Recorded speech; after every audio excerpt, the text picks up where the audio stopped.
Like, share, subscribe. Let's go! That's my baby. That's my baby. We're going at it at 110%. I just want 5 minutes of happiness, please. Just give me 5 minutes. And they did it! They did it! What the hell was that? Oh, yeah! What the fuck are you talking about?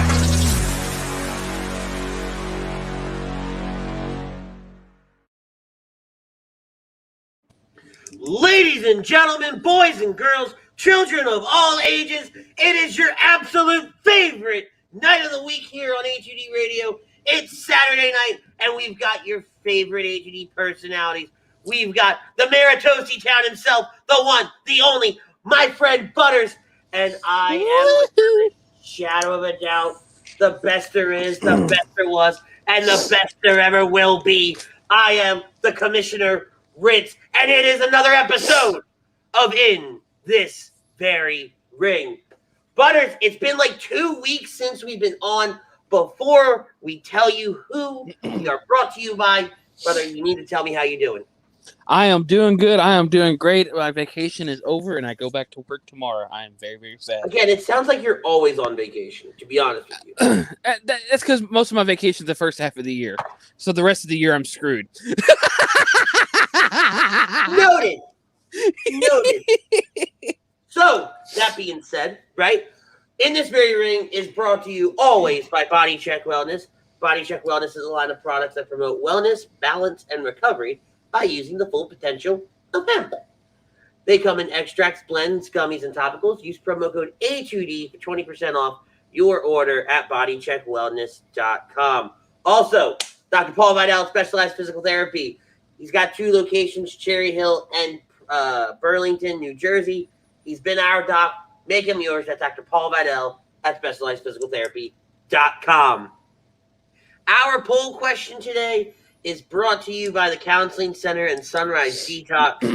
Many of us in our families deal with mental health and addiction issues. We're happy to support the Counseling Center and Sunrise Detox. If you need mental health, therapy, or addiction detox, please call 856-651-8117. Poll topic for today, finally,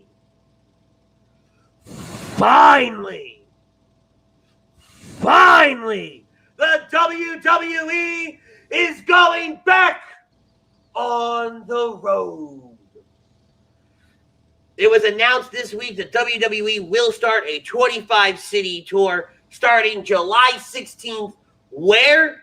None other than right here in Houston, Texas, at the Toyota Center. Butters, my boy, tell me, are you excited that they are touring again? Am I excited? Let me think about that for a second. Am I excited? Oh, yeah.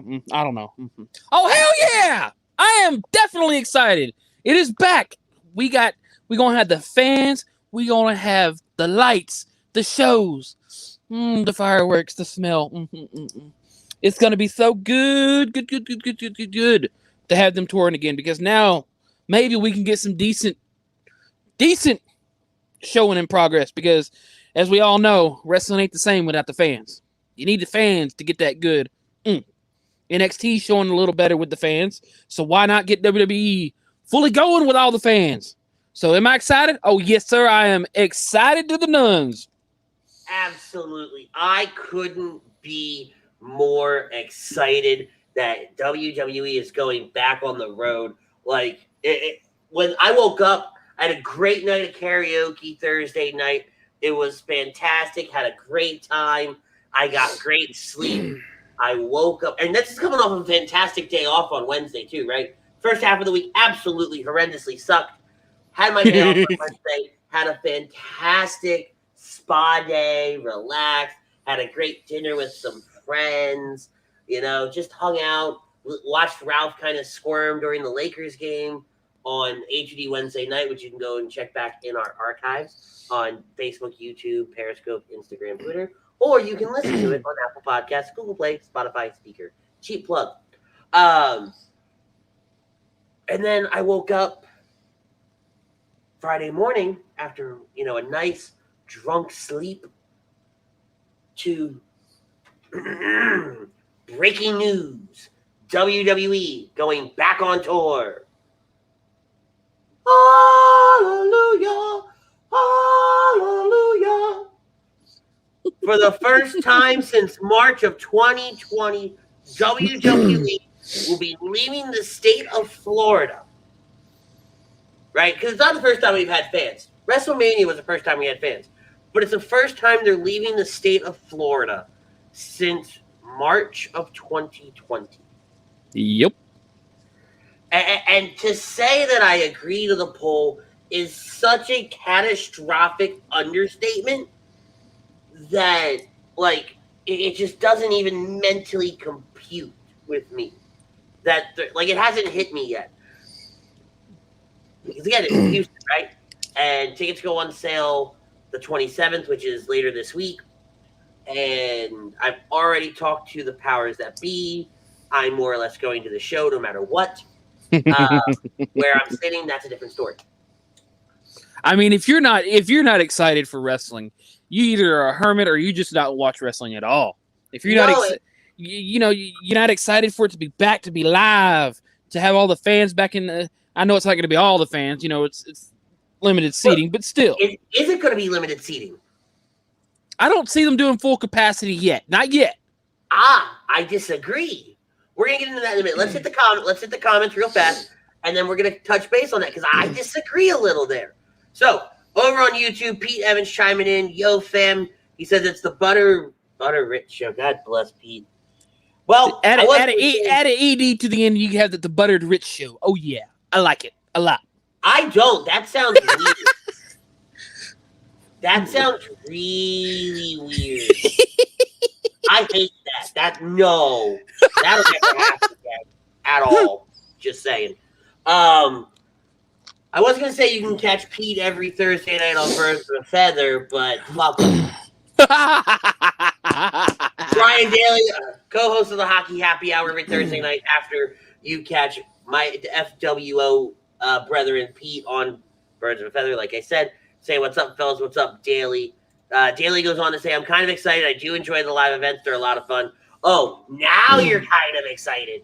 I was trolling on Daly the other day on his Facebook, so that's why I say that.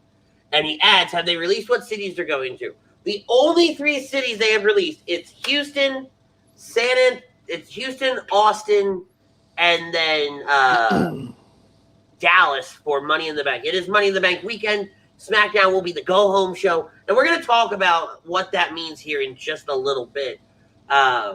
Jake Friel from HUD Friday night. What's up, boys? This is the easiest degree in HUD history. Me and my buddies are beyond excited. Exactly. And if everything goes the way I think it's going to go with this tour, I think they're going to start in Houston, and they're slowly going to work their way up the East Coast towards Madison Square Garden for SummerSlam. The rumor is that SummerSlam is going to Madison Square Garden. It'd be nice. Right. Which would be the first time that WWE has had Madison Square Garden in a hot minute, to the point that I'm considering a trip in August. So, on that note, right, you and I, right before we went to the comment section, we got Ted chiming in over from our Twitch page. Ted, hey, fellas, great show. What's up, buddy? He does say Dallas is on there. Yeah, that's Money in the Bank. That's going to be Money in the Bank. Money in the Bank! On July 18th. So, all that being said, the conversation right before we went to the comments was, will it be at full capacity? I personally say yes. I say that because Minute Maid's going to full capacity in a few weeks, right? Screw what the WWE says, right? Because at the end of the day, they're a business. It's all about the money. They're going on the road for a reason, right? For 2 reasons. One, they can. 2, they probably need the damn money, right? But look at the city that they're going to. Look at where they're starting. Houston and Texas as a whole, right, were one of the first cities and states to kind of ease up on COVID protocols, right? Let things kind of start going back to the way they were back in February of 2020. And now you've got this launching pad, so to say, for WWE to go back on the road and to kick things off. And what better place to do it than in Houston, right? Home of some of the more pivotal, as we talked about in the past SmackDown moments, right? With the first SmackDown after 9/11, the SmackDown where Kevin Owens won the title a few years ago, when the whole authority thing started becoming a more bigger deal. And, right, so many different moments have happened here in Houston, right? Houston's a big wrestling town, too. Very, very big. So I think, man, and that almost might be a secondary poll question. Do you think that Toyota Center is at full capacity or not? You know, I don't think per se that it's going to be full capacity. I really don't. I think they're going to start it off slow. You know, it could also be up to the venue. The venue could say, hey, no full capacity. Or it could just be WWE in a sense wanting to be safe for the fans. And not to mention, like you said, they're going to be touring in different, venues, all leading all the way up to SummerSlam. So who's to say different states, different protocol? So they may not do the full capacity. I don't think they will. I think they're just going to stay part capacity because they can't do it with every single arena, every single state they go to. I think they're going to try to form some sort of consistency. Not full capacity. It'll probably be more than half. That I can almost see more than a half, but it won't be full. And granted, right, I get it. Minute Maid's a little bit different than Toyota Center, and we do have Ryan Brodo chime in. You can catch Ryan Brodo every Monday on Monday Morning Quarterback, every Wednesday on HD Wednesday night.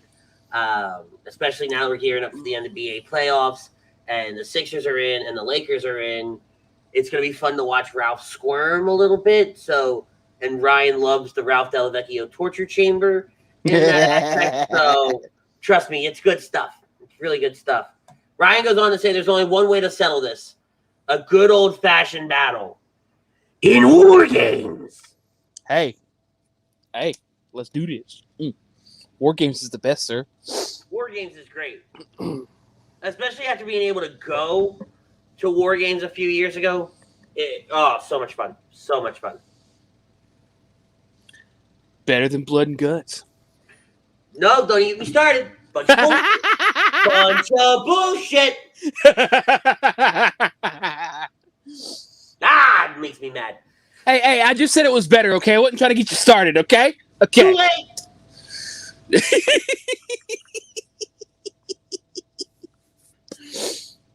Yeah. I'm excited. I get it, right, though. To kind of break it down for what we were talking about, it is so different, Minute Maid Park versus Toyota Center, right? Mm-hmm. Toyota Center is enclosed. Minute Maid, you can at least open the dome. It's more open, yeah.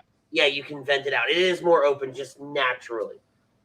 And that might play a huge factor into what stadiums they go to, what venues they do. Because who's to say? We might get a live event or two, or we might get a Raw or SmackDown in an open stadium just so they could have more capacity. Right. And a lot of it's going to take place with what's going on with baseball or football at the time, and that too. When we're doing it. Because 25 cities, right? It's not a lot of time when you really break it down. And ticket sales are going to be, tickets are going to be impossible. They're going to be fucking impossible.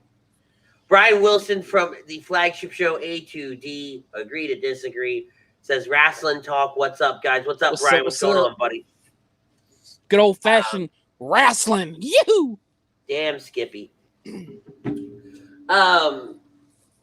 So I do think as we get closer and as ticket sales start, as tickets start going on sale and different things like that, I do see us getting to a point where a lot more information comes out. I mean, hell, it could be a full capacity thing. Mm-hmm. Right? I mean, Disney just announced that you don't have to wear a mask in the park unless you're on a physical ride or you're in an attraction. right? If you're just walking around the park doing who the hell knows what, then you don't have to have a mask on. It's just when you're crammed up with everybody else. Exactly.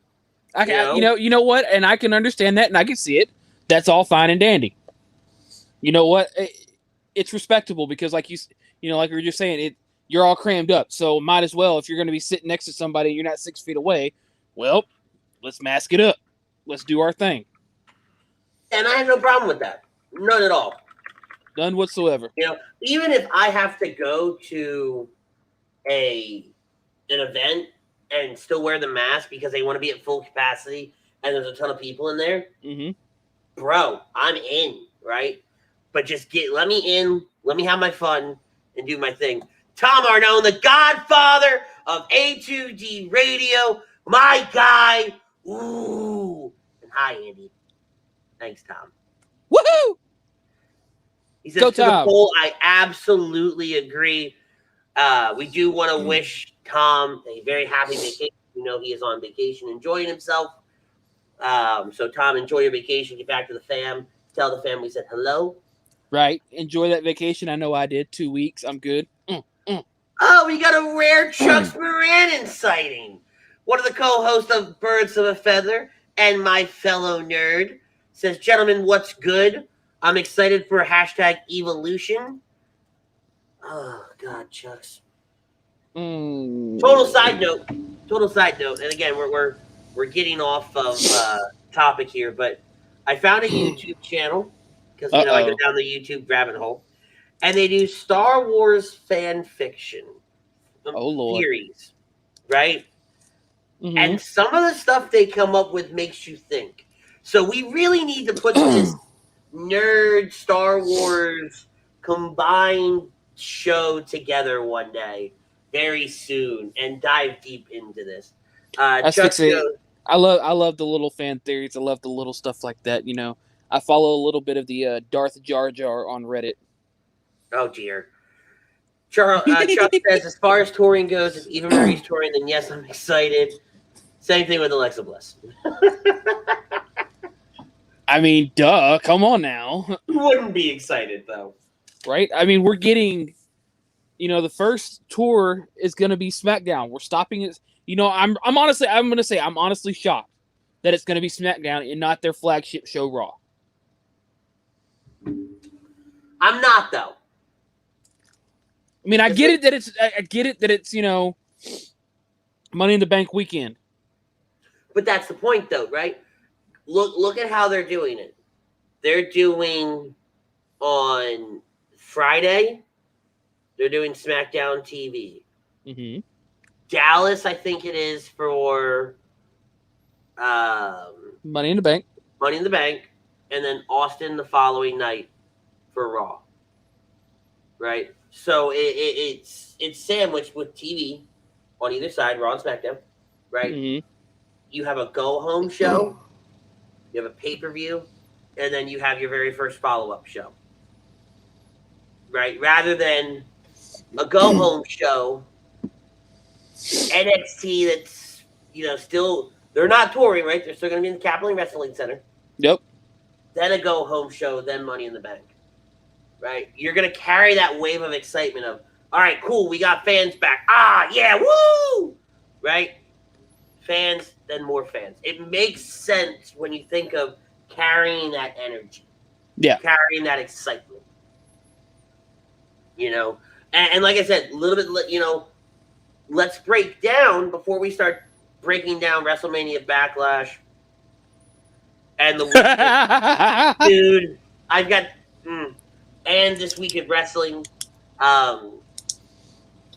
With it being a Money in the Bank go home show, and the fact that we're getting Money in the Bank in July, not in June, right? We've moved it, we've put things around, so we can get them live fans. Not even just that, though. You now have set yourself in a position to where you don't have that incredible lull from Money in the Bank in like May, right? Because lately, Backlash has been an end of April pay-per-view. Yep. Money in the Bank has been a May pay-per-view. Then you get your bullshits in June and July, and nothing until SummerSlam. Yep. Now, we did bullshit, followed by more bullshit, Money in the Bank, SummerSlam. Yep. Bullshit.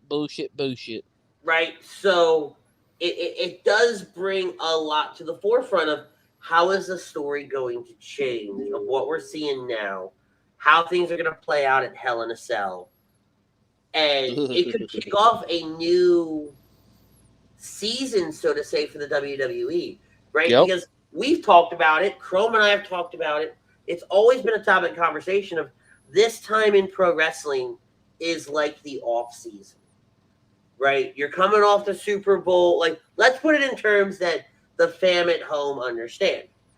You're coming off the Super Bowl. You've got a few weeks before the draft, i.e. Money in the Bank. And then you've got a few more months until training camp starts, and then you get SummerSlam, which would be opening week. Right? So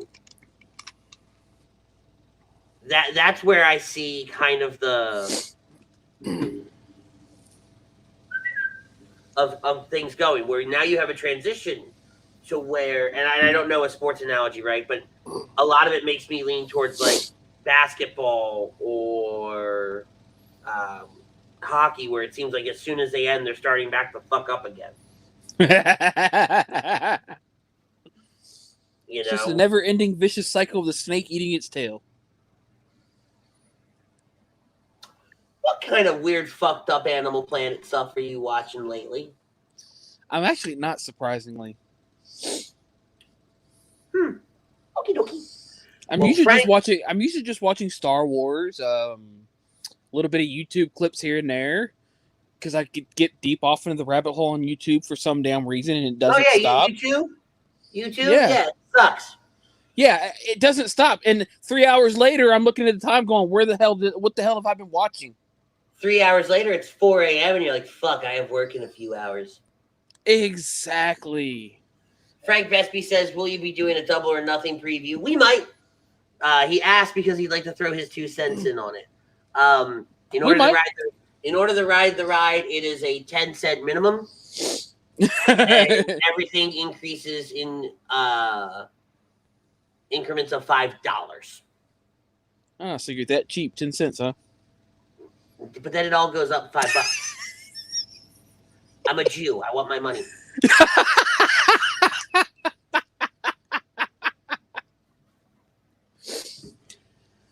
Oh, I love this show.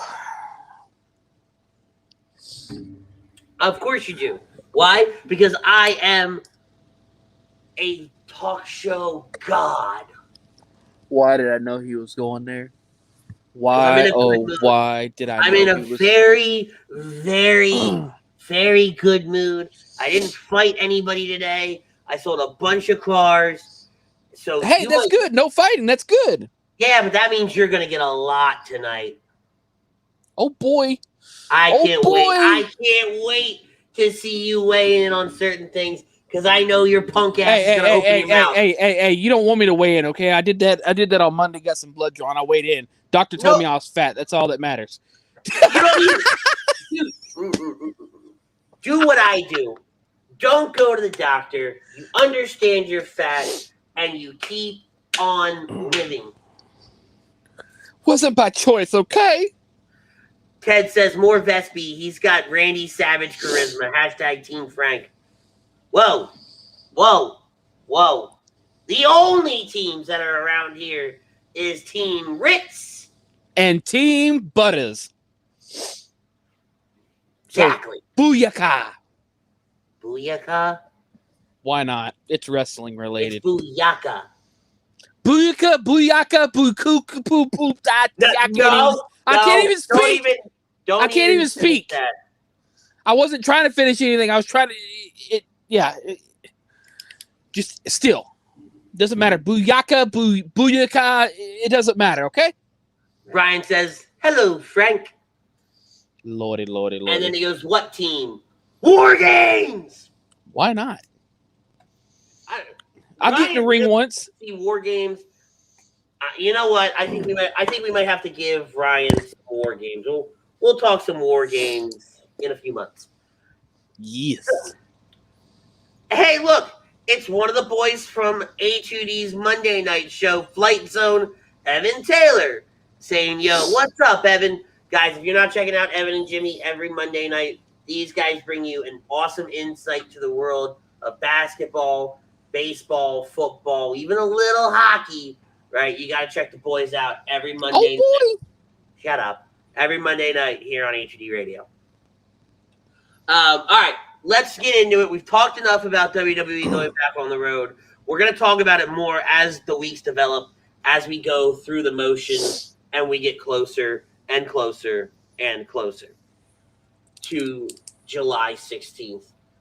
WrestleMania Backlash. Yeah, what a backlash. Let me tell you about it. What a bunch of bullshit. Bullshit. Bullshit.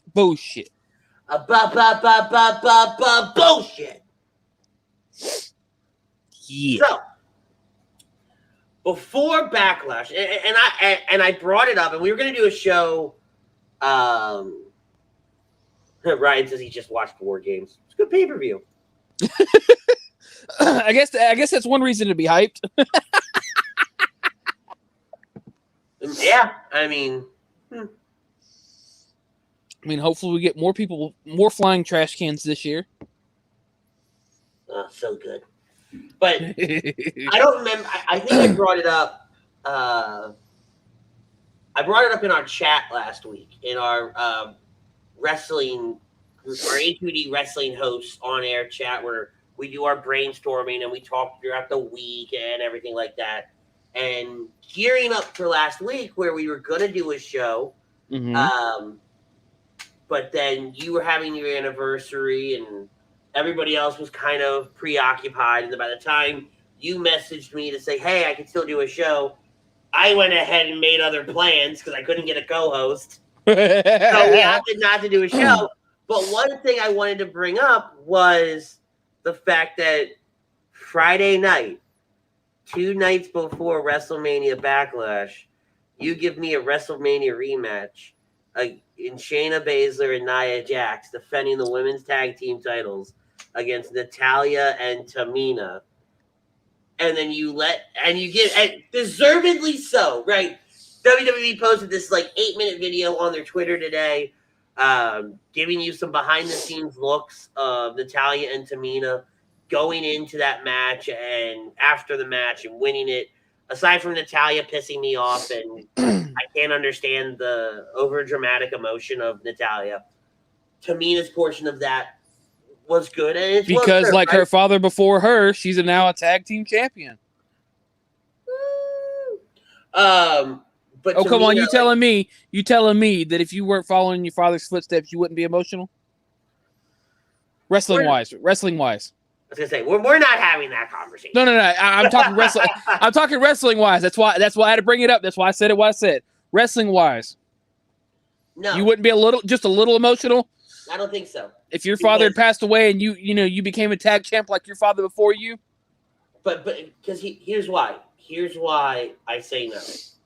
Right? You have to stand on your own, right? Just like Charlotte. Right? Charlotte has worked so hard to separate herself in the past few, years from being Rick's daughter. She wants to be better than Rick, right? Do things differently. I see Natalya as becoming a tag team champion now, not doing things differently. Natalya has been around forever. Yep. And has never really cemented herself as anything. Right? She's just always been there. She's been the locker room veteran. She's been a ring general, right? But she hasn't established her legacy. She's been a women's champ a few times. Right. In the last few years, she has. Right? When the brand split 2017, I think it was. that's when it was more of a, Natalya coming out on her own. She kind of had those little moments here and there, but never enough to actually cement a true legacy for Natalya. Mm-hmm. Right? Same with Tamina. Tamina has done diddly shit in 11 years. So that's why, I think I like this more for Tamina than I do for Natalya. Natalya's been to the mountaintop, right? She's captured the gold. She's done it all, right? Tamina's been in the business for 11 years, and this is her first title. Not tag title, not singles title. Yep. Right. Greg Milakovic chiming in from A2D Wednesday night and agree to disagree. What's up, fellas? He absolutely agrees to the poll. F Natty, what a waste of segment time. Hey. Is that an In This Very Ring comforter on your bed? No, it's an In This Very Ring blanket, which I got from my good friend Alex at Philly Drinkers, oddly enough, where you can catch all the A2D merch. We should stop talking Natty and her crying and stop talking about Eva Marie. I'll talk about Eva Marie when Eva Marie shows up on my TV, and not a minute before. And I don't mean any of these stupid-ass vignettes. I want Eva Marie, because I know where you're going to go. Damn. I want Eva Marie in the ring, on the air. Let's stop talking about it and start being about it. I was about to say, but she has. But you got me there. I know how you think. Are you sure? Do what? I said, are you sure? Mm-hmm.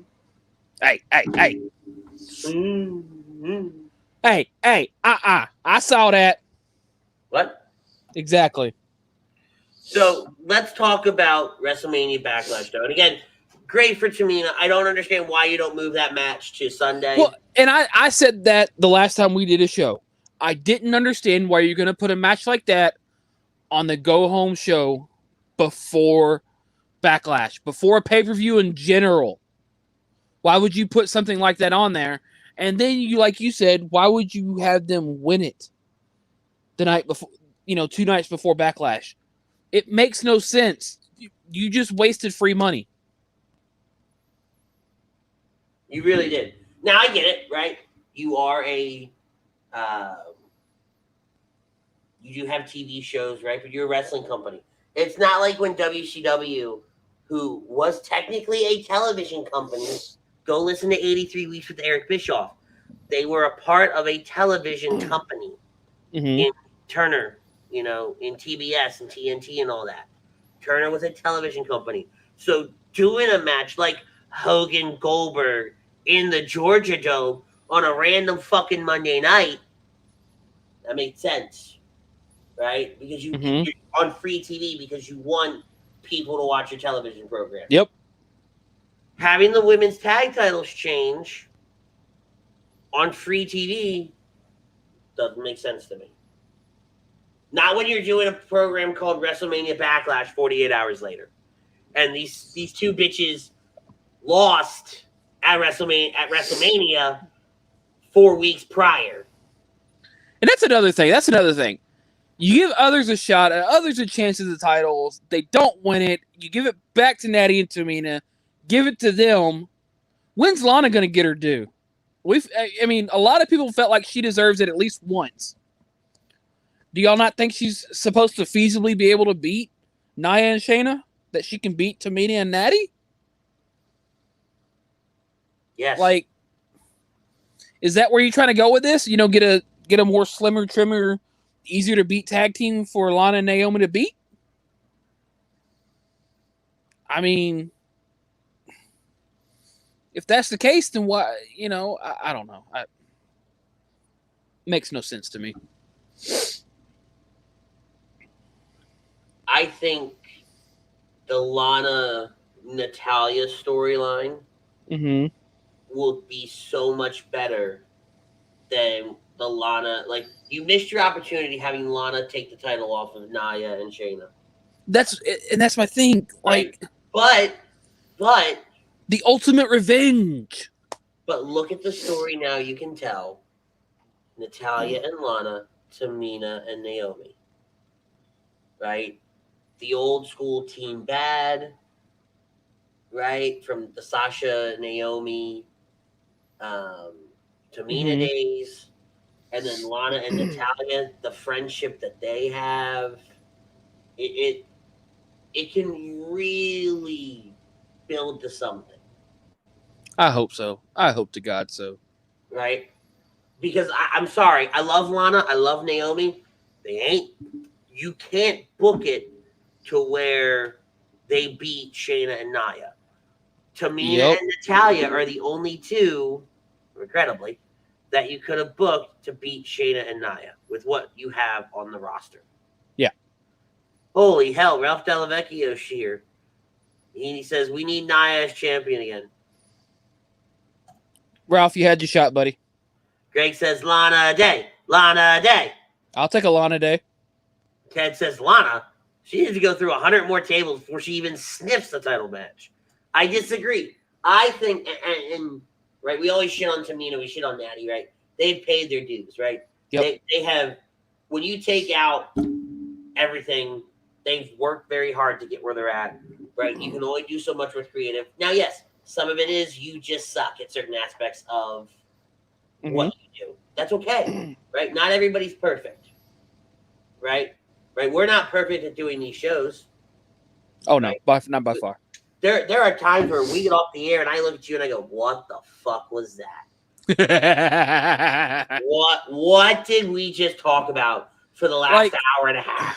I feel like Lana would be a better tag champ than she would a women's champ because she could at least, have someone to help her get through it. Because I don't think she's fully ready for a singles run. I think like I said, I think she's more better off being paired with somebody who can help her pull through it. And in a tag match, you got multiple people that can help one person pull through or help each other pull through. Exactly.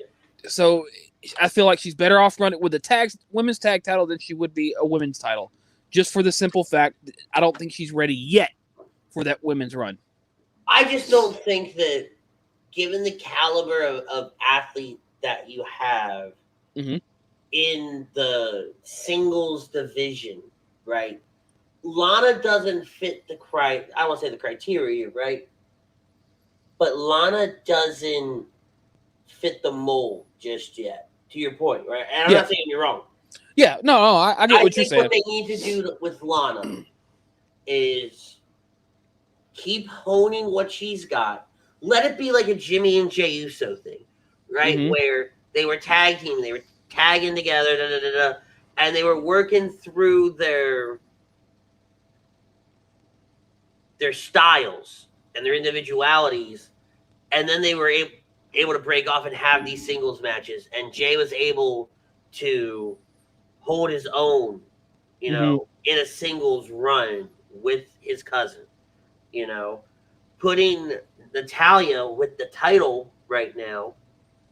We will be able to see how does Lana fare against somebody that she knows very well, right? Is able to work with, has worked with in the past, right? In the attempt to capture gold. If you can do that well on the tag team circuit, yes, you have Naomi and Tamina, but they also get to tell their own story. Yep. Because while Lana needs to prove herself, so does Tamina. Well, let me think about this for a second, because if I'm correct, that means Tamina won it. She's won gold, but I don't think her dad did. I don't know. They were very smart to not bring up her dad. That's very true. They didn't really bring it up much, if anything. Everybody knows who she is, but I think she's, pretty much, she got gold. Her dad didn't. Which I get it. I get why you don't bring him up, Yeah. But, at the, same time, I think that's what she's more excited for, is that she was able to, achieve something her dad wasn't able to. But then again, he didn't need it. No, he didn't. Right? He's like a lot of those super. He was one of those talents that never need, like a Ricky the Dragon Steamboat. Roddy Piper. They never needed the gold. Right? You know, those are just bigger names that come to mind that people would know about. Yeah. But no, I have a lot of love for these women, especially with the grind that they put in. I have a lot of love and a lot of respect for it. Yep. Right. I may not always like what they do. I may not always like the product that they give me. I may come on this show and more times than not just say it was absolute dog shit. But I will never, ever say that they don't deserve to be where they're at. I think everybody on the women's roster right now, in some capacity, can be champions. Deserves to be champion. Yep. But it goes back to it always needs to fit the mold. Not the mold, the time. Right? Yep. Is it the right time for them? What's going on in the company, in the stories, in the overarching dynamic of the way the company is set up? Can it work at that point? Yeah.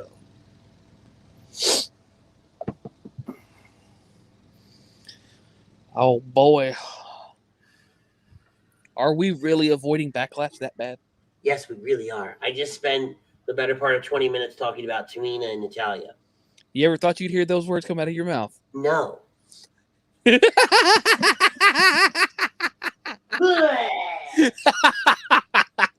I mean, but folks, if you haven't figured it out by now, this, boys and girls, is how bad Backlash was. All right, don't get me wrong, right? It was decent for what it was. I enjoyed the women's triple threat match, Rhea, Asuka, Charlotte. We knew Rhea was going to win. I loved Rhea taunting Charlotte at the end, just like a child on the playground. I thought that was great. That was good stuff. Amazing. Right. Mysterio and the Mysterios capturing the tag gold. You saw it coming a mile away. Right. We did. You and I watched it because, again, when we get the opportunity, we watch these pay-per-views together. And we had floated the idea of, you know what, maybe we'll do a show Sunday night. Right? I'm like, maybe we'll do a show. I'll tell you the exact moment I said, fuck no, I'm not going on the air. It's coming. But I was like, you know what, this could really be something good, right? Mm-hmm. Good time to turn Dominic, turn Ray, right? Tell a different story. Because we're not doing fuck all with any tag titles on either show, so it doesn't fucking matter. Right? Like, I don't even know who the Raw Tag Team Champions are at this point. And neither do you! I'm trying to run it through my head, and I'm like, wait a minute, who are they? You ain't got a fucking clue either. Wow! Do I not really know? Yep, neither do I. God! That kills me inside! I couldn't even begin to guess who they are. God. It might be the New Day. No, you know who it is? No, it's AJ and Omos. Because they haven't been on TV that much. Fuck all with them either since after WrestleMania. Fuck you. They were only on this week and last week. Last week was the first time since WrestleMania they'd been on. That's how bad they hate tag team wrestling. Oh my God. Yeah. I can't believe I forgot that. But then again, when you have a forgettable team. Exactly.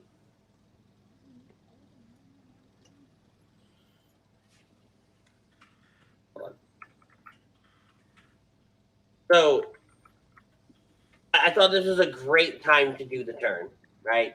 Phenomenal time. They didn't. They won the titles. I'm okay with it, right? It's something different, something fresh, something we've never seen before. And WWE loves to make history. Because everything's historic now, right? Fuck off. Wait till that 16-time world champion happens. No, I'm sorry, 17-time. Well, Damian Priest versus The Miz in a lumberjack match. Yep. basic lumberjack match, nothing happened. Just basic people, basic superstars, basic lumberjack match. Why am I lying to myself? This was the point when I looked at you and I said, hey, Butters, yeah, we're not doing a show tonight. Why, Andy? Why aren't we doing a show? Well, because I just watched Zombies decide that they were going to maul John Morrison and then kill The Miz. Now, granted, The Miz is out with an ACL tear. We wish him a speedy recovery. Damian Priest landed funny on his leg. We saw it all happen. Yeah, because even somebody in the chat mentioned it. Yeah. But you know, I got it. That was the worst 7 minutes of my professional wrestling life. The zombies at first, during the interview, I was like, okay, I get it. Zombies, Batista's zombie movie's coming out. Cool, whatever. And then you go and have zombies in a lumberjack match. Like, I got the zombies at ringside. I got all that, right? Mm-hmm. Not at ringside, but out and about because of Batista's movie and everything like I got it backstage. Yeah. Then they came out to the ring. And that's exactly what I'm trying to say is that's what killed me. Like, like you said, I get it.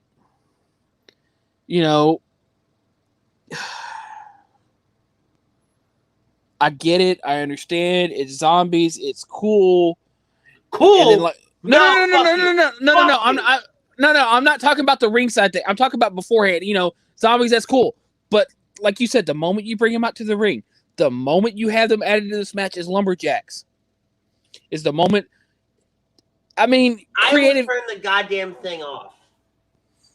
Like, you're telling me this is the best creative can come up with is zombies at fucking ringside for a lumberjack match. To me, the lumberjacks on Monday night with Morrison and freaking Damian Priest were better than the damn zombies. Hell, at least you had Nikki Cross as one of your lumberjacks. Exactly, right? The match Monday was superior.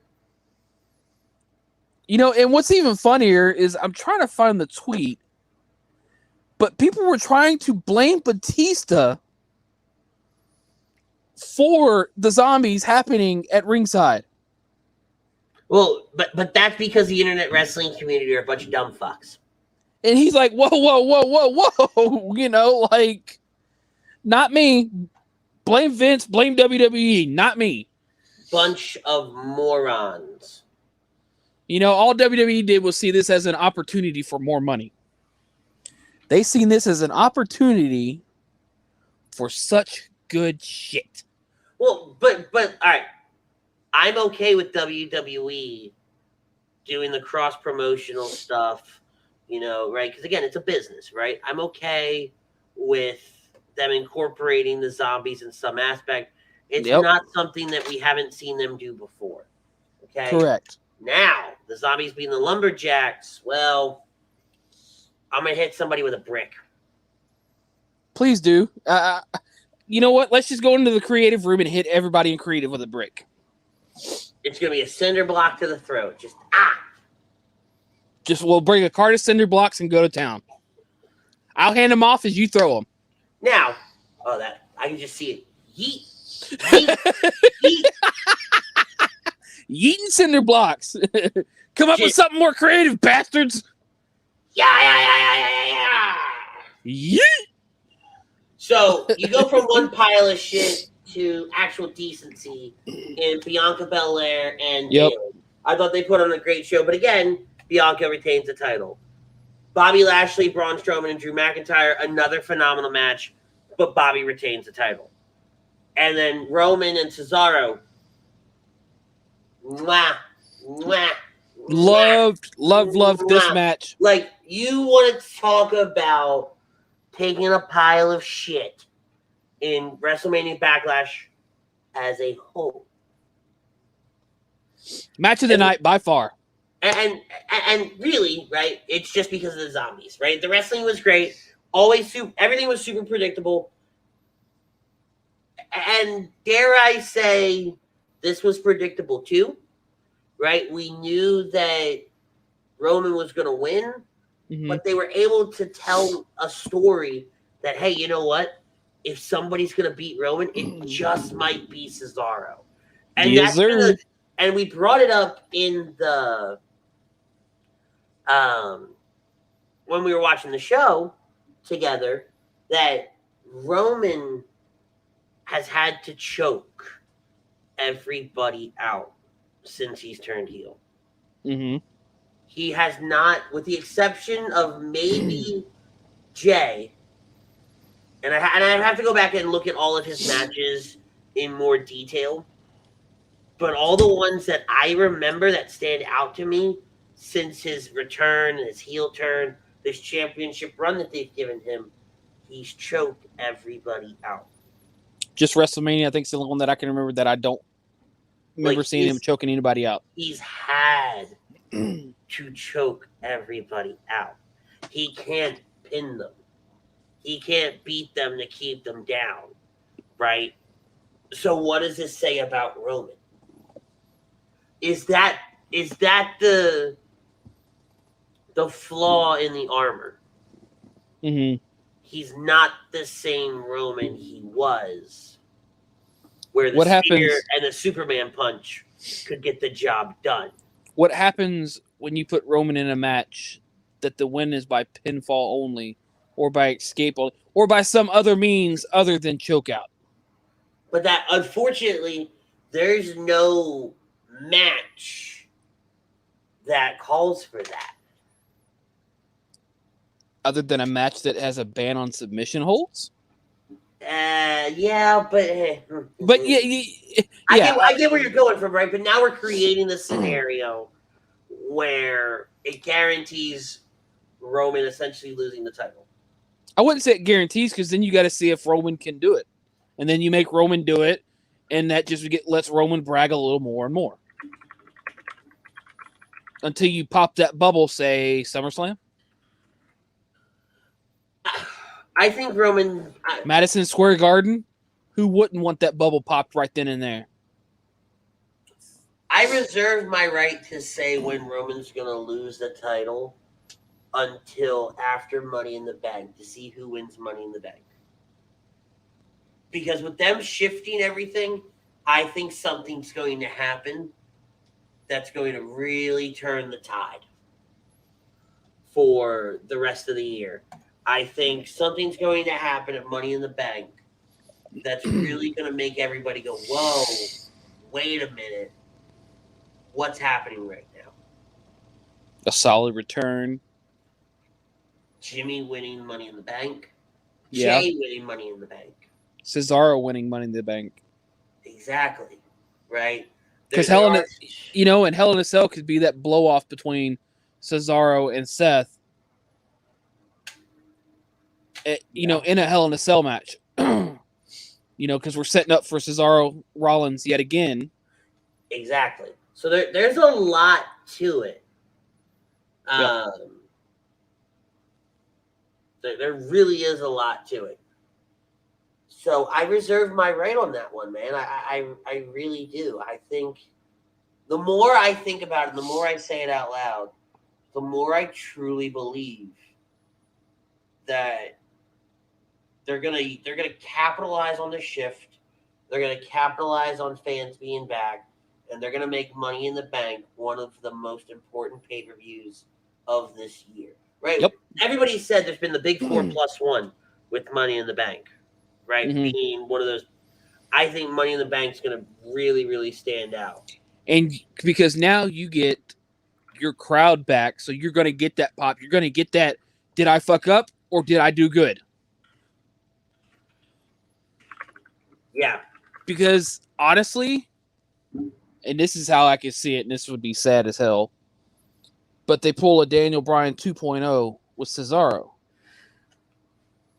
They have Cesaro win at SummerSlam, only for Seth to cash in Money in the Bank at SummerSlam. I could see that. You know, I see Cesaro being put into that Daniel Bryan situation right now. But that's just me. That's my opinion. But overall, as a pay-per-view, I gotta say Backlash, I'd have given you an A, but because of zombies, I gotta give you a B+. B-. Dynasty says, disagree. I was at one of the last shows with fans, Elimination Chamber, and it was so bad I left early. Different times, though, man. Like, I get it, right? But Yeah. I think, and I get where I 100% get where he's coming from, right? I really do. But I think they're going to want to pull out all the stops for Money in the Bank. I think we see a totally different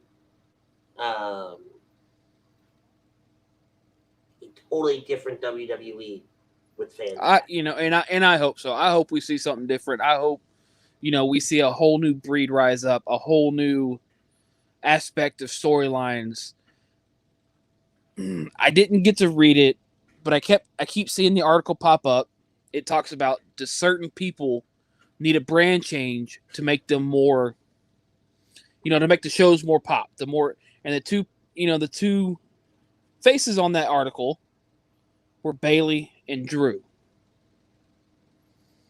Do we need to shake up enough that can make these storylines a little better? Does Drew need to go challenge Roman?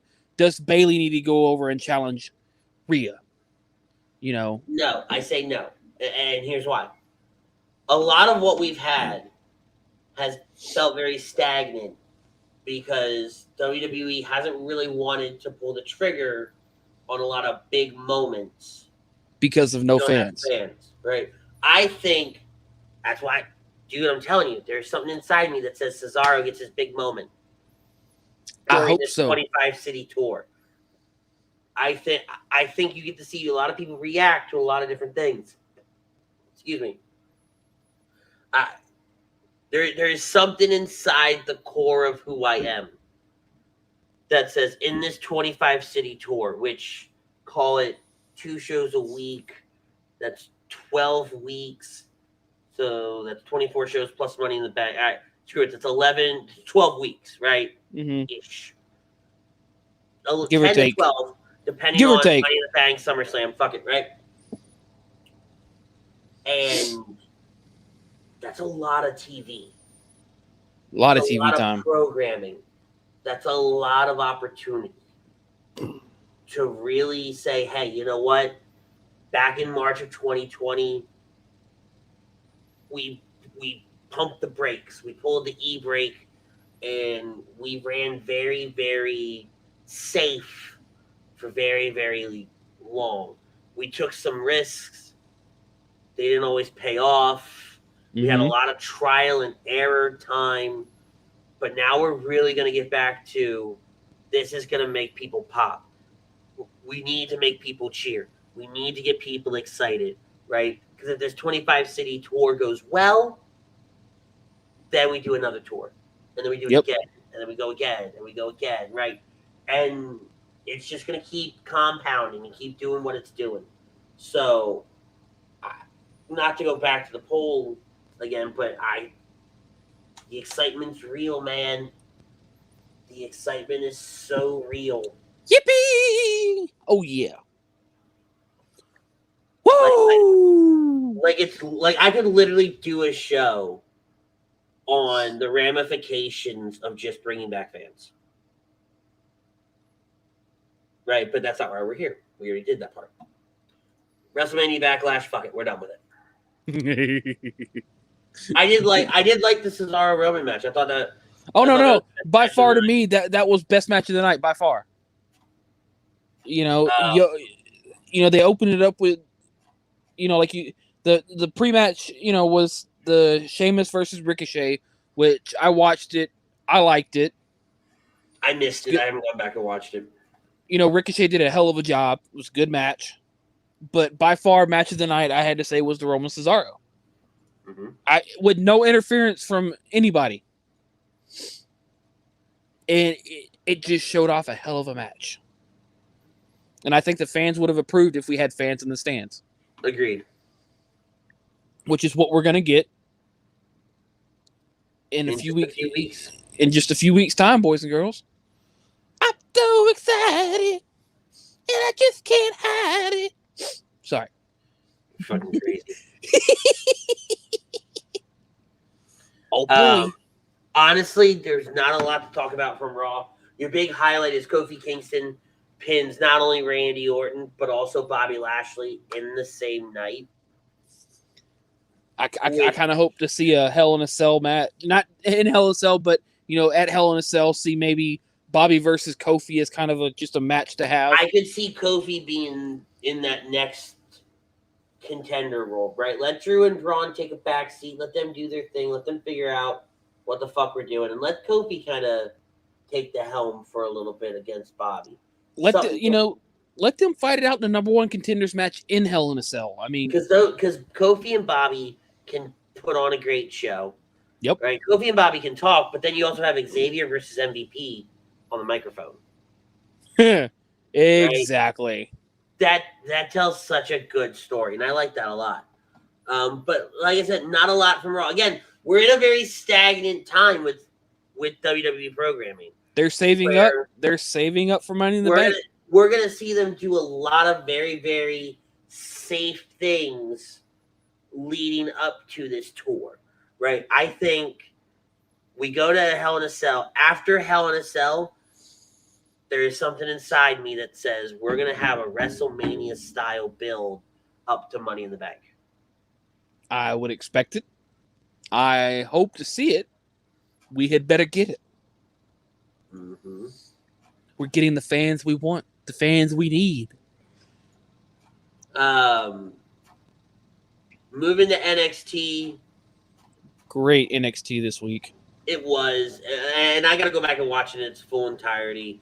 I caught bits and pieces. I think the Hit Row is becoming one of the best things on television right now. Very interesting to me. I'm watching with intent to see where they go with this. My only fear, and it's more just because it's clearly WWE, right? Yep. Don't fuck it up. NXT, I don't think NXT is going to fuck it up. It's the moment they get called up to the main rosters where it gets all fucked up. No, but you can take it in the wrong direction. True. Right.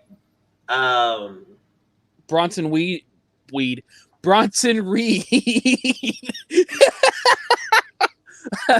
Something you're not telling me? I wished. Bronson Reed's big win in the steel cage. Great match. If you haven't watched it, you need to go and watch it. And you have to go and watch his exclusive afterwards. Yes. White in the ring. Awesome stuff. Big. And I'm a Bronson Reed fan. Like, I really like the guy. I've been very impressed with a lot of his matches. I thought, I don't remember which takeover it was, but Cameron Grimes ended up winning the match. But I thought Bronson Reed should have won that match. And I was all about it. I did this. I think I did this like 3 or 4 times. I rewinded it back just to hear Wade Barrett yell out "Tsunami" over and over at the very end. Just that whole slam the door, hit the tsunami, 1, 2, 3. It's a feel good moment for Bronson Reed. Yeah, and I like those. I like those feel good moments. And then the other thing about NXT is these Cameron Grimes $1 Million Man moments. They're so good. And first off, I got to give a huge shout out to $1 Million Man, Ted DiBiase. He's been on Lazy Booking back when they did the Road Warrior Animal tribute show a few months ago. But he looks phenomenal. He is one of the few people that have actually, what's the word I'm looking for here? Like, time's been good to him. Yes. And he's probably been keeping up to make sure that time stays good with him. Well, and I think for a while there, he's like a pastor or something. Mm-hmm. And it was announced today. I don't know if you saw this or if anybody had seen this. Face off on Tuesday. Yes, we get a face off. Cameron Grimes, $1 Million Man. Everybody's got a price for the $1 Million Man. Oh, it's so funny. Like, I got one of my finance directors at one of my finance managers at work. He's an old school wrestling fan. And it's no secret, right? Saturdays is my day to listen to wrestling music on my way to work. Get myself hyped for this show because I typically write our show first thing in the morning, all this other stuff. And I saw him this morning as I was pulling in. So I just happened to be listening to Ted's theme. So I restarted it to where it says, everybody's got a price. Roll the windows down because it hadn't started raining yet. Crank that son of a bitch all the way up. And he's just sitting there going, I love it. It was gold. It was absolute gold. These guys are doing great stuff, though, too. Like, honestly, I'm liking it more and more each week. I think it's really some of the better segments that WWE as a brand is doing right now. Mm-hmm. Right? I want to know who their writers are. Like, seriously, who are NXT's writers? Because we need these guys for Raw and SmackDown. No. They're doing fine the way they are. I'm not saying get rid of them. I'm just saying, rub some of that off on Raw and SmackDown. Going over to SmackDown, okay. Sonya Deville makes the announcement that they are going to be leaving the Thunderdome very soon, and you have all the champions on the ring on the ramp, with the exception of the Universal Champion Roman Reigns. Of course. Paul Heyman comes out. This is not a parade of champions, but a parade of title holders. Reigns isn't a title holder; he's a champion. Yada yada yada. This leads us into Nia, Shayna, and Bayley versus Natalya, Tamina, and Bianca, where the baby faces lose and the heels get the win. Pretty good match. I liked it. Rick Boggs, Boogs, whatever the fuck his name is, introduces Nakamura playing his theme song on his guitar. Loving the King of Strong style. Yeah, we're kind of getting back to that King of Strong style stuff. We paired him with Rick to add a new element to his character. Yeah. Hey, I'm liking it so far. Coming out, rocking that guitar, slamming them chords. I mean, come on now. Street Profits versus the Usos next week gets announced at some point as well. Cesaro and Rollins do their thing. I don't really care about this Cesaro-Rollins thing. Like, I want us to get away from it. It's been going on for too long. It's been overplayed. I thought they finished it with their last little bout, but I guess not, boys and girls. Alistair Black returns at the end of the show, and he ends up hitting Black Mass on Big E, which is going to start setting up this new feud. And I think the way I see it going is Alistair Black is going to eliminate Big E from this Intercontinental title picture. It's going to be Black versus Apollo, and Black's going to take the title off Apollo. I think so too. I think they're getting ready to get Big E that solid run that he needs to be at to potentially have a run with the Universal title. And I think having Black come back at the end of the show says a lot for what they're thinking about this Intercontinental title picture. Because you have Roman Reigns really in the middle. You have him in the middle of the show. And he doesn't really do much, right? Mm-hmm. But you have this moment at the end really does say a lot about how much faith they're putting in Alistair, Apollo, and Big E to kind of run this portion of SmackDown. Yep. So I think it really does say a lot to that. I feel like Alistair's paying a little homage to the Kane with the whole one blue eye bit. I don't know if you had seen that. No, I didn't. But he's got the same whole one blue eye like Kane with the whole contact. So I don't know if maybe he's paying homage to Kane, to do his own thing or what. Kind of creepy, kind of cool looking at the same time. It's something.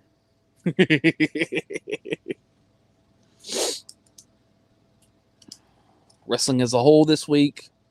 Some interesting spots. Like I said, Backlash, pretty good. Raw, SmackDown, meh. Fuck Backlash. NXT blew everything out of the water, in my opinion. They've been doing really good. Keep up the run, boys and girls. Keep it up. Honestly, let's look at Double or Nothing. I really haven't put a lot of stock in AEW. It's nothing against them, right? I'm gonna fuck it. I'm gonna be so honest with you guys. I have not watched a bit of like Backlash was the first full show I've watched in probably about 2 or 3 weeks. I had such a disappointment with the shows after WrestleMania. It dropped your interest. It really did. Like, it killed me. And Backlash, I watched it because I was home, right? My schedule is so chaotic now. So I really haven't caught a lot of AEW. I catch their clips. I catch their little bits here.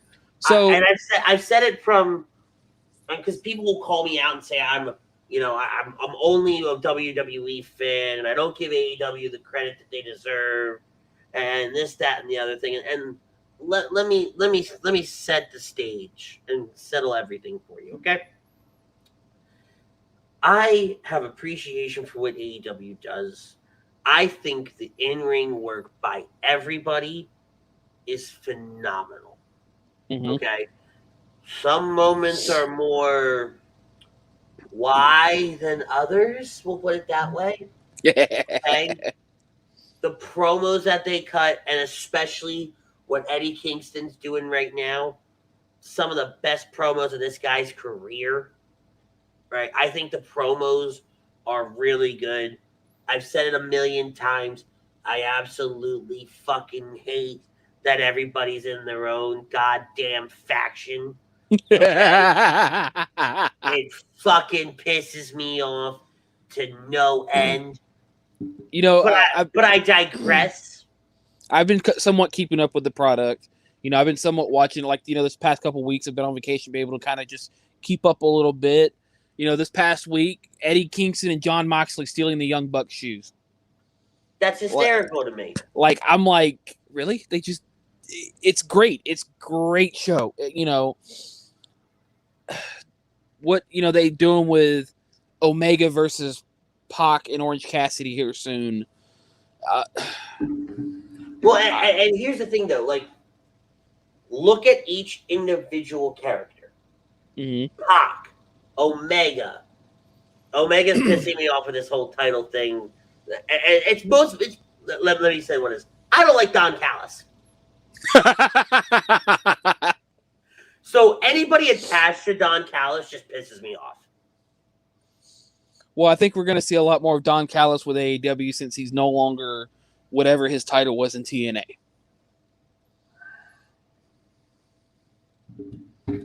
Let's have a moment of silence for, well, my care of Don Callis.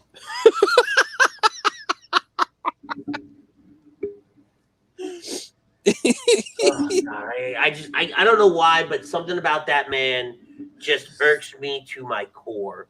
Like, you ever just see somebody like, wow, I hate that guy. Yep. Ladies and gentlemen, Don Callis.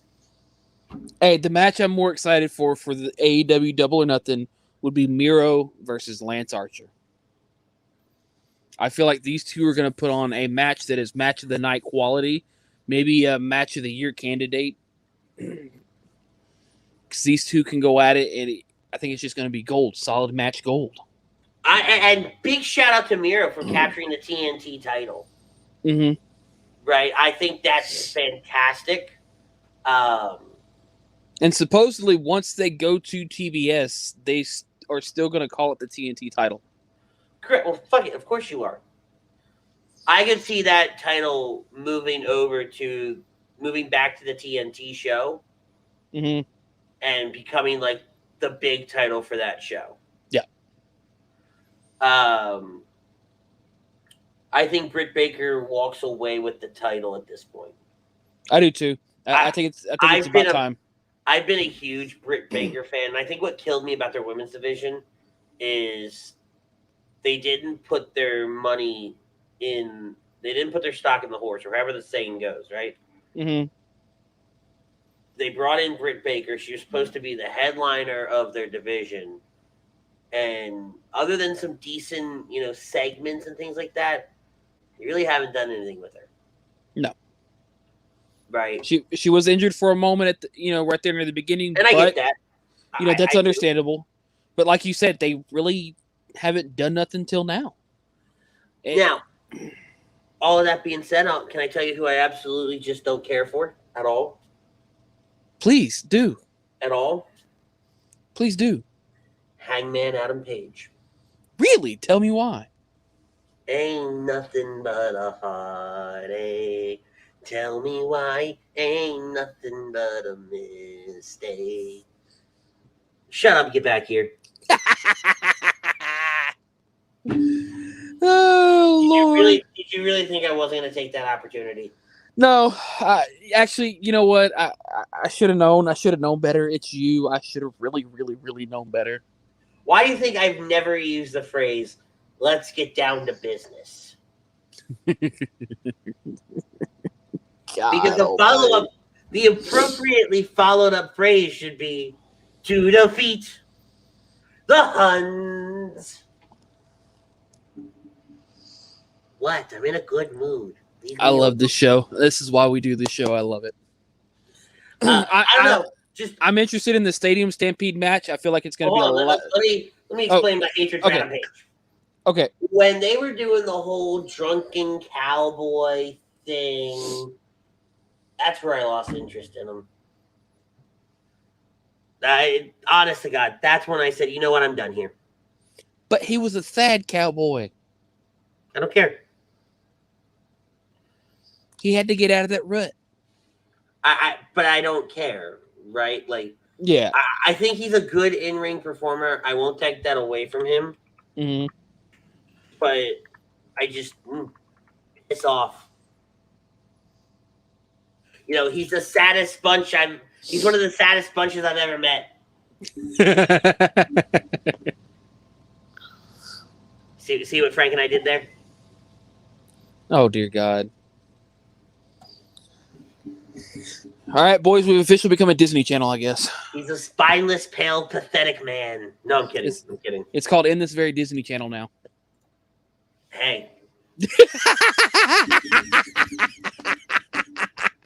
Let me tell you, fam.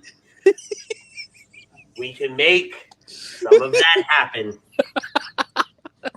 Welcome, ladies and gentlemen, to the run-in segment of the show.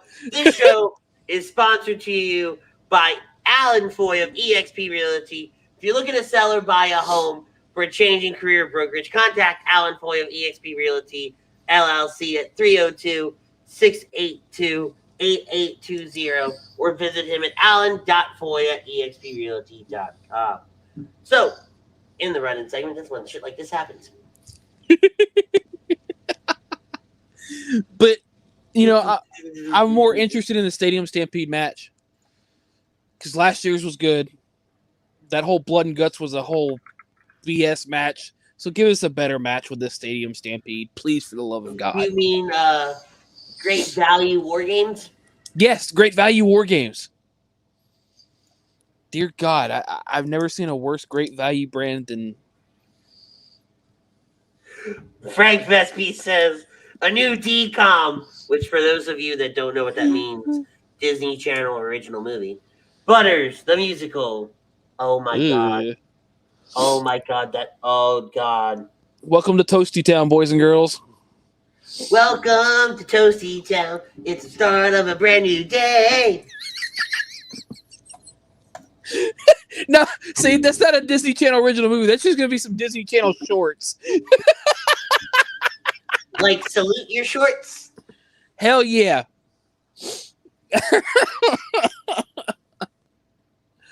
Oh, I love it. This is why we do the run-in, boys and girls. This is why we do this. Wait, stop. Frank Vespi says, fun fact, I've only seen one DCOM in my life. Let me Guess guess. High which School one. Musical.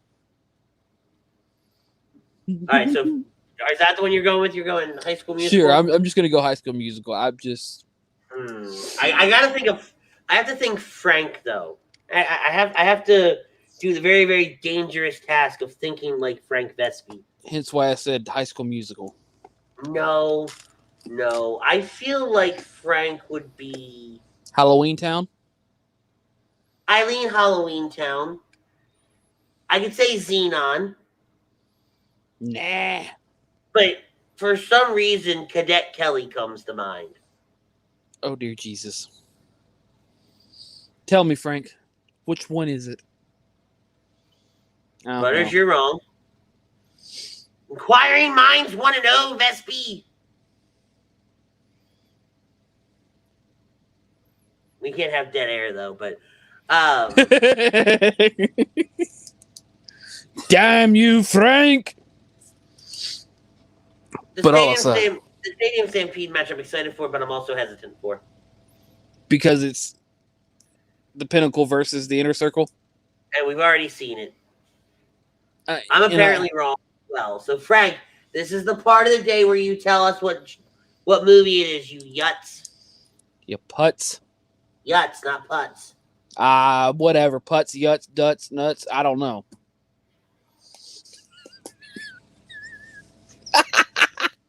Trying to rhyme. Yep, I went there. Mm-hmm. That's good stuff. I'm not the color of friendship. God damn it, Frank. Never heard of it. You've never heard of the color of friendship? No, I was probably out of full blown Disney Channel by the time I was, 21. It came out in 2000. Oh, I might have not have had cable at that point. Like, I've had cable off and on in my life.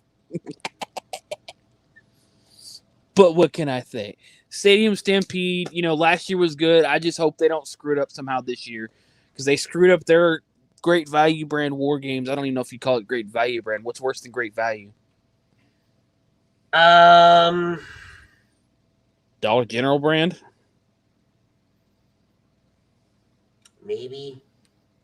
I think there's something worse, and that just. I hope they pick it up with. Oh, I'm about to say War Games. Oh my God, help me now. I hope they pick it up with Stadium Stampede. Because the Inner Circle loses, they got this band. I don't see it happening, but it's Todd Womack. Dilly fan, what's going on, Todd? How are you, buddy? What did Butters do now? What didn't Butters do? Hey, but we're putting together the Butters the musical. Would you like a part? Butters the musical. I love it. Saw it in school. Did not have Disney Channel growing up. It was scrambled. Oh, you poor soul. Are you sure that's what was scrambled and not something else? Well, we all know that Frank's got, scrambled eggs for brains. I wasn't talking about that, but okay, we'll go there.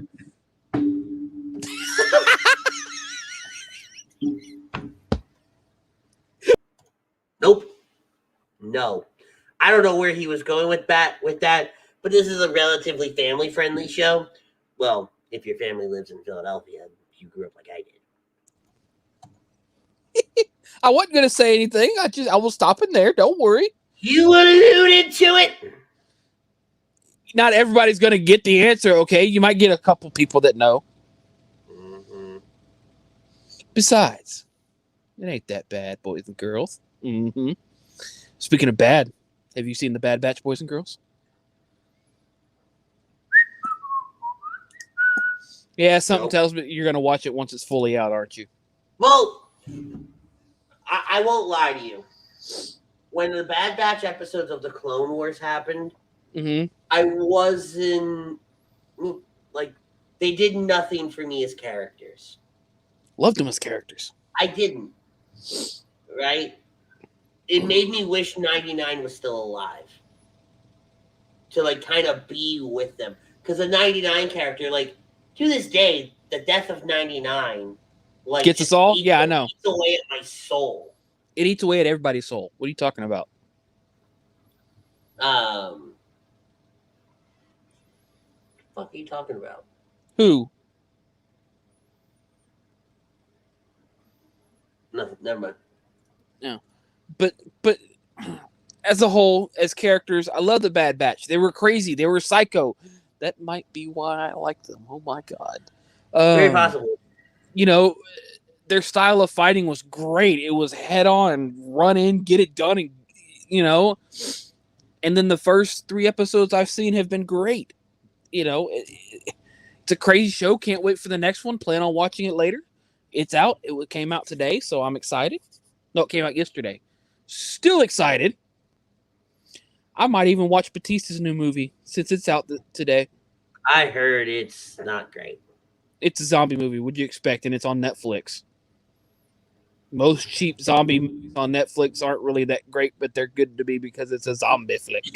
So to go back on the Bad Batch, though, yeah, right? So I let them come out and start doing their thing. I wanted to figure out where they were going to take place in the timeline, because that's the other thing, right? I didn't know if I wanted in the heart of the Clone Wars, or to further the story, or to bridge the gap, or to whatever. Right? And then I see her in episode 1 of the Bad Batch. Mm-hmm. They give us Kanan's, story. Yes. Right? And I was like, oh, okay, I like this. And they're kind of explaining how the Bad Batch didn't execute Order 66 and all that. So I'm excited to sit down and watch it. Mm-hmm. Again, it's Clone Wars. I feel like this is going to bridge the gap from clones to stormtroopers, with in regards to where they're going, how they're going with it. I fully think we're going to get that bridge gap to how it happened, why it happened, and what their plan is from here to there. Exactly, and we're getting ready to run out of time on this, but so I want to put this out there. Chucks and I have talked at length about doing a fandom show, okay, where we talk about a certain fandom. Mm-hmm. And I want Star Wars to be one of the first ones we do. Great idea. When you look at the universe of Star Wars and all the stories that are told and how certain things are happening all at the same time, and then you listen to some of these fan theory stories, or you read, what ifs about this and that and da-da-da-da-da-da-da-da, right? And I actually, speaking of what ifs real quick, I actually did read the other day the what ifs they did for A New Hope, Empire Strikes Back, and Return of the Jedi, because they actually did what if books on those. And they were amazing. Well, it's just, for me, mm-hmm. right? It's just one of those, I want to sit down and look at the timeline, especially now that we're really coming to a point where everything's, and take out 7, 8, and 9. Fuck those movies. Thank you.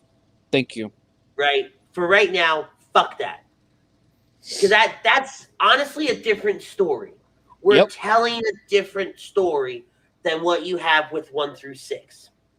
Yep. Because there is so much that happens, between 1 and 2, right, that you don't really get a lot of. Mm-hmm. And then 2 and 3, and then 3 and 4. 4, 5, and 6 all, right, they tell a very quick story. Yep. 1, 2, 3 gun. But so much time lapses between 1 and 2, 2 and 3, and 3 and 4. Now, 2 and 3 has been bridged with Clone Wars. Mm-hmm. One of the greatest pieces of media on the planet. Yep. And then 3 to 4 gets Rebels. Right? Which helps further our rebellion story. Well, they get Bad Batch and Rebels. But Bad Batch is just starting. True. Right? So I won't put Bad Batch in there yet until we see really how far the Bad Batch story goes. Because if it only goes to a certain extent and doesn't really tell us anything other than what happens to these specific clones who we never see again in Rebels, right? And that's the other thing. And again, we're running out of time, so we're going to break it down a little bit later. Okay? But let's pin this in. Star Wars is continuously retconning itself. Yep. On that note, though, we're going to get out of here. Guys, hell of a show. One of my favorite shows we've done in a while. And our show every single week is brought to you by our friends at bodycheckwellness.com. Bodycheck Wellness is a line of products that promote wellness, balance, and recovery by using the full potential of hemp. They come in extracts, blends, gummies, and topicals. Use promo code A2D for 20% off your order at bodycheckwellness.com. Paul Vidal at Specialized Physical Therapy. He has 2 locations, Burlington and Cherry Hill. He's our doc. Make him yours. Check him out on the web at specializedphysicaltherapy.com. The Counseling Center in Sunrise Detox. We love them. We support them. So many of us and our families deal with mental health and addiction issues. So that's why we support this great company and these great people. If you need any help, this is not a joke. This is not something you should ever screw around with. Give them a call at 856-651-8117. And then the sponsor of our run-in, Alan Foy at eXp Realty, 302-682-8820. Or check him out at alan.foy at exprealty.com if you're looking to buy or sell a home or for a change in career or brokerage. I'm Ritz. That's Butters. Check us out every single week here on HD Radio and all the shows that we have going on here on the platform. And for that, we tell you we love you. Thank you for your support. Smash that like button. We'll see y'all next week. Tell somebody you love them. Peace. Yeah.